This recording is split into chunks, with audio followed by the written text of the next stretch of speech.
Some lives begin not with a cradle song, but with a whisper of wind through empty spaces, a hollow echo where a history should be.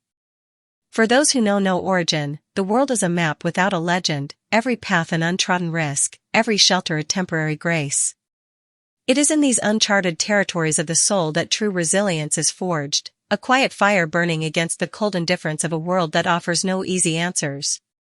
This is the story of two such souls, Alara and Finn, bound not by shared bloodlines they could name, but by the indelible mark of a shared struggle, a silent pact against the relentless tide of a past they had no hand in shaping, and a future they fought, tooth and nail, to claim.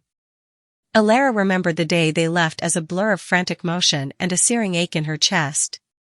Not for what they left behind, there was no love there, no warmth, only the crushing weight of expectation and endless toil, but for the sheer terror of the unknown. She was the quiet one, the observer, the one who felt the world's injustices like physical blows. Finn, her brother, was the storm, the protector, the one who acted when she hesitated. He was a force of nature, untamed and unyielding, molded by the same harsh hands that had sought to break them both. Their childhood, if it could be called that, was a long, bleak stretch of days under the thumb of a distant relative, a woman who saw them not as children, but as chattel, an extra pair of hands to work her meager farm until their fingers bled and their spirits withered. Every sunrise brought with it a new list of chores, every sunset a fresh exhaustion, and the silent, unspoken knowledge that their lives were not their own. They were nameless, parentless, and utterly expendable.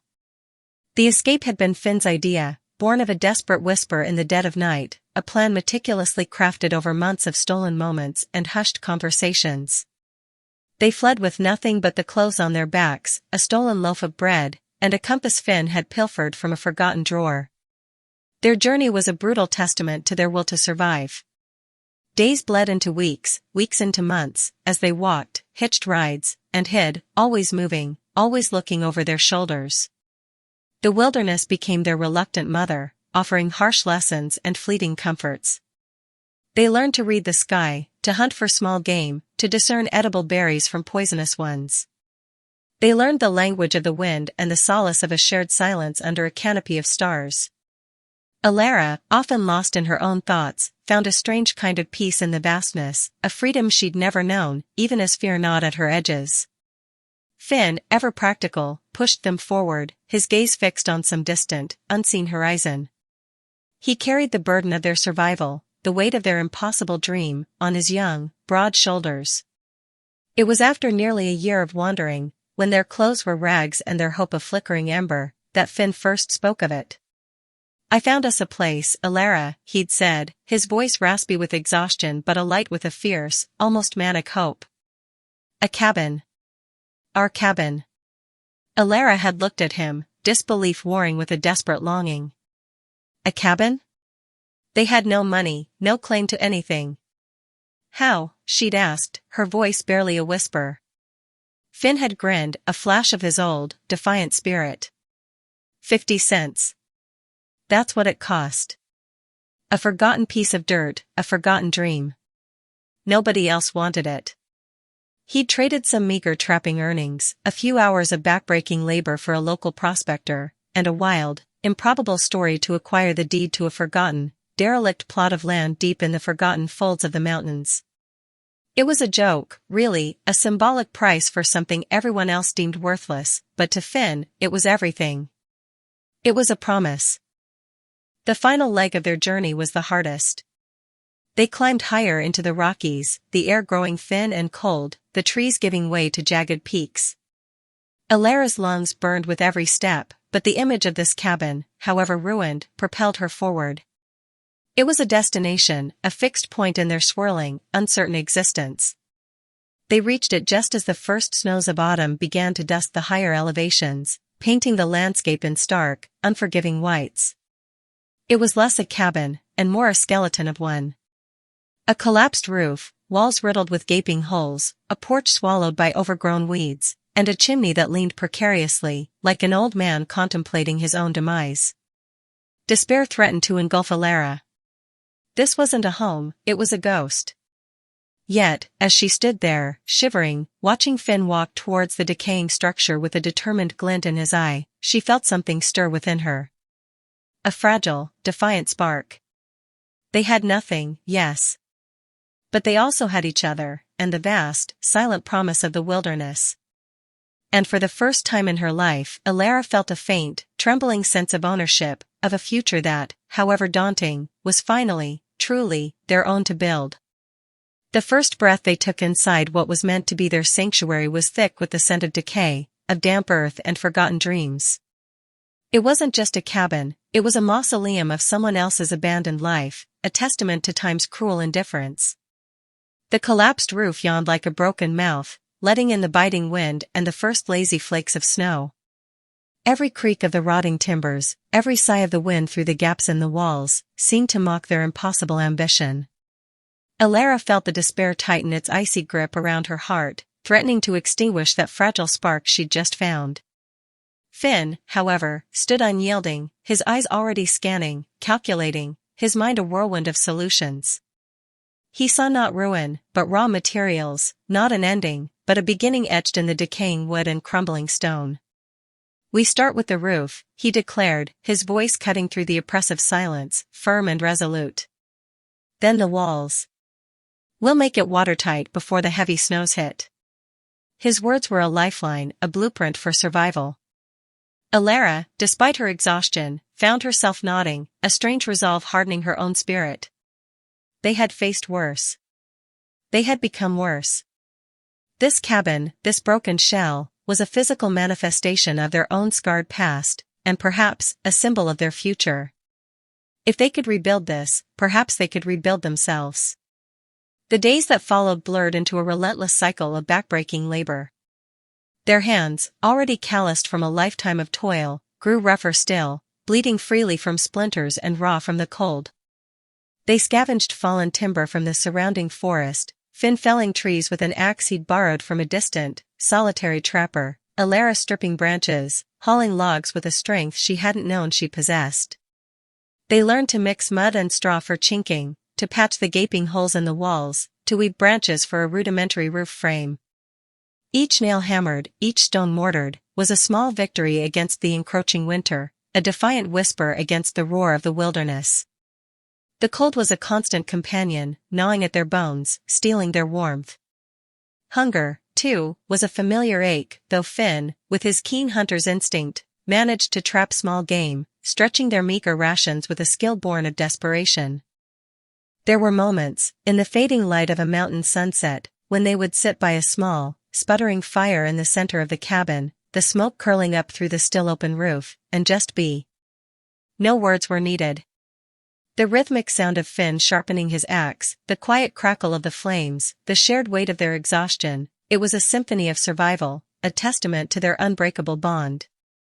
In those stolen moments of peace, Alara felt a deeper connection to her brother than ever before. They were two halves of a whole, each understanding the other's unspoken fears, drawing strength from the other's unwavering presence. This cabin, this impossible project, was forging them anew, not just as individuals, but as a singular, indomitable force. As the weeks turned, the cabin slowly began to reclaim its form. The roof, though crude, was now mostly sealed, a patchwork quilt of salvaged wood and tarps. The walls, once riddled with gaps, offered a semblance of protection. The air inside, though still frigid, no longer held the same biting chill. It was still far from a home, but it was theirs. And with the immediate threat of exposure lessened, their focus shifted from the exterior shell to the interior chaos. The cabin's previous inhabitant had left behind a century of accumulated debris, rusted tools, broken furniture, piles of rotting textiles, and the pervasive dust of forgotten time. Clearing it was another monumental task, each item a silent relic of a life unknown. Alara, meticulous by nature, took on the painstaking work of sweeping and sorting, while Finn tackled the heavier debris, hauling out shattered planks and collapsed beams. As she worked, she often wondered about the person who had lived here, whose dreams had perhaps withered in these very rooms. Had they known joy? Had they known sorrow? Had they, too, been running from something, or towards something? The air was thick with ghosts, but Alara found herself less afraid and more curious, a silent conversation across the chasm of time. One particularly cold afternoon, as the wind howled like a hungry wolf outside, Alara was sweeping near the crumbling stone hearth, a place where warmth once radiated. The floorboards there felt oddly uneven, a subtle give beneath her weight that was different from the general decay. She knelt, brushing away decades of grime and dust, her fingers tracing the rough grain of the old wood. There, beneath a particularly heavy layer of grit, she saw it, a faint seam, almost invisible, where two planks met imperfectly, a seam that didn't quite align with the others. It was too precise, too deliberate for natural wear and tear. A flicker of intuition, cold and sharp, went through her. She called Finn over, her voice hushed, a tremor of excitement barely contained. He examined the spot, his brow furrowed in concentration. With the tip of his knife, he carefully pried at the seam. The wood, old and dry, groaned in protest, but slowly, reluctantly, a section of the floorboards began to lift. Beneath it, not the expected dirt or foundation, but a shallow, meticulously crafted recess. It was a hidden compartment, expertly concealed, suggesting a secret, a purpose beyond mere storage. Alara held her breath, her heart pounding a frantic rhythm against her ribs. What could someone hide so carefully, so deliberately, in such a forgotten place? Finn reached into the darkness, his fingers probing the unseen depths. His hand brushed against something cold, hard, and metallic. He pulled it out, slowly, revealing not a single object, but a small, heavy wooden box, bound with tarnished brass fittings. It was old, very old, its surface worn smooth by countless years. The weight of it in his hand felt significant, charged with unspoken stories. Alara's eyes widened, a sense of profound wonder replacing her earlier despair. This wasn't just a box, it was a key, a whisper from the past, an unexpected gift from the silent history of the mountains. They had come seeking shelter, a meager place to call their own, and instead, they had stumbled upon a mystery, a tangible link to a life that had once pulsed within these very walls. The ruined cabin, once a symbol of their destitution, now held the promise of an untold narrative, a hidden treasure perhaps, that could redefine their impossible future. The mountain wilderness, which had given them so little, had perhaps, in its own enigmatic way, finally offered them something truly extraordinary. The box, bound with tarnished brass, felt impossibly heavy in Finn's hands. Alara watched, mesmerized, as he carefully placed it on the rough-hewn floorboards.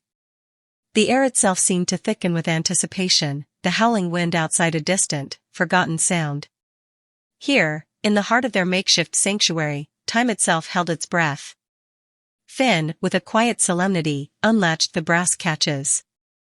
They creaked open, a sound like an old sigh, revealing not glittering gold or precious jewels, but something far more profound. Inside lay a collection of weathered journals, their leather covers cracked and faded, their pages brittle with age. Beneath them, a small stack of sepia-toned photographs, a worn compass, a tarnished silver locket, and a tightly rolled parchment secured with a thin, brittle ribbon. It was an archive of a life, not a fortune, at least not in the way they had imagined. Disappointment flickered in Alara's eyes, a fleeting shadow quickly replaced by a deeper curiosity. This was personal, intimate. This was a story. Finn carefully lifted the top journal.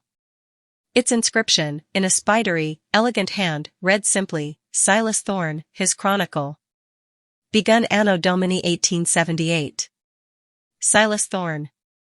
The cabin's previous inhabitant, perhaps. As Finn began to read aloud, his voice low and steady, the words on the page began to weave a tapestry of a life lived in isolation, yet rich with purpose. Silas, it turned out, had been an orphan, much like themselves, cast out into a harsh world after his parents succumbed to a frontier fever. He had found his way to these mountains, seeking not wealth, but solace, a place where he could simply be. His early entries spoke of loneliness, of the brutal struggle against the wilderness, of the gnawing ache for connection. Alara felt a profound resonance with these words, a chilling echo of her own youth. Silas, too, had known the sting of abandonment, the desperate need for a haven. But then, a subtle shift in tone. Silas had not merely survived, he had rooted. He had befriended a lone prospector, an old man named Jebediah, who taught him the ways of the mountains, the secrets of the earth. Jebediah, it seemed, had been a visionary, convinced that the land surrounding their cabin held not gold, but something far more valuable, rare earth minerals overlooked in the gold rush fever, but destined for future demand. The rolled parchment, when unfurled, was a meticulously drawn map, crisscrossed with lines and annotations, detailing a series of mining claims. These weren't for gold or silver, but for specific mineral veins, carefully surveyed and legally registered. Attached were official-looking deeds, yellowed and fragile, bearing dates from the late 19th century.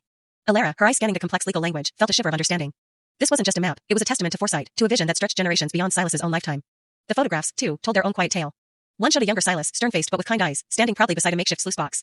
Another, faded and blurry, depicted an older Silas, his hair white, his face etched with the wisdom of the mountains, a loyal, shaggy dog at his feet, a poignant reminder of the enduring power of companionship, even in the harshest solitude. The locket, when opened, revealed a miniature portrait of a young woman, her smile gentle, her eyes full of a quiet strength. Silas's lost love, perhaps, a dream never fully realized, but cherished nonetheless. As they delved deeper into the journals, a picture emerged of a man who, despite his solitude, had never truly given up on humanity. He had used his isolation not as an escape, but as a crucible, forging a profound connection to the land, understanding its hidden potential. He had meticulously documented his claims, believing that one day, long after he was gone, they would provide for someone who needed it, someone who, like him, sought refuge and a new beginning. He spoke of the mountains as a benevolent, if stern, parent, always demanding, but ultimately providing for those who respected its ways. He spoke of legacy, not of blood, but of purpose. The final entry, dated shortly before his presumed death, was a poignant reflection. To whosoever finds this, may these mountains grant you the peace they have granted me. May this humble cabin, and what lies within its heart, be a beacon for your journey. For true wealth is not in what you take, but in what you leave behind, and in the quiet strength of a place you can finally call home. Alara looked up from the journals, her eyes wide, glistening with unshed tears. Finn sat beside her, the old map spread across his knees, his gaze distant, lost in the echoes of Silas's words. The sheer weight of the discovery wasn't just about the potential monetary value, though the legal documents and claims, when later researched, would indeed prove to be for mineral rights that, over the course of a century, had become unimaginably valuable, likely exceeding $2 million. No, the true treasure was the narrative itself, the profound connection to a kindred spirit across time. Silas Thorne had left them not just a fortune, but a story, a legacy of resilience, of hope, and of the enduring human spirit. He had been an orphan who found his purpose, a man who, despite his own wounds, had built something lasting, something that would eventually become a lifeline for two other lost souls. In his words, they found not just a map to wealth, but a blueprint for healing. The ruined cabin, once a symbol of their brokenness, now stood transformed. It was no longer just a shelter from the storm, but a vessel of history, a repository of dreams, a tangible link to a past they had unknowingly inherited. The cold, damp air now seemed to hum with a quiet warmth, infused with the echoes of Silas's unwavering spirit. Alara reached out, her hand finding Finn's, her fingers intertwining with his rough, strong ones. The silence that fell between them was not empty, but full, brimming with understanding, with gratitude, and with a profound sense of peace. They had run from a past that had sought to break them, and in doing so, they had stumbled into a future that promised to mend them. They had bought a ruined cabin for 50 cents, seeking only refuge, and found, within its decaying heart, not just a fortune, but a home, a legacy, and the quiet, undeniable truth that some bonds, forged in the crucible of hardship, were meant to last forever. The mountains, silent witnesses to their pain and perseverance, now watched over their dawning hope, a new chapter written in the enduring spirit of the frontier. They were not just survivors, they were inheritors, not just of wealth, but of a quiet, profound wisdom, passed down through the ages by a man who understood the true meaning of leaving something behind. This was their beginning, etched in the ancient stones and whispering pines, a testament to the fact that even in the most forgotten corners of the world, new life could always bloom from the ruins of the past.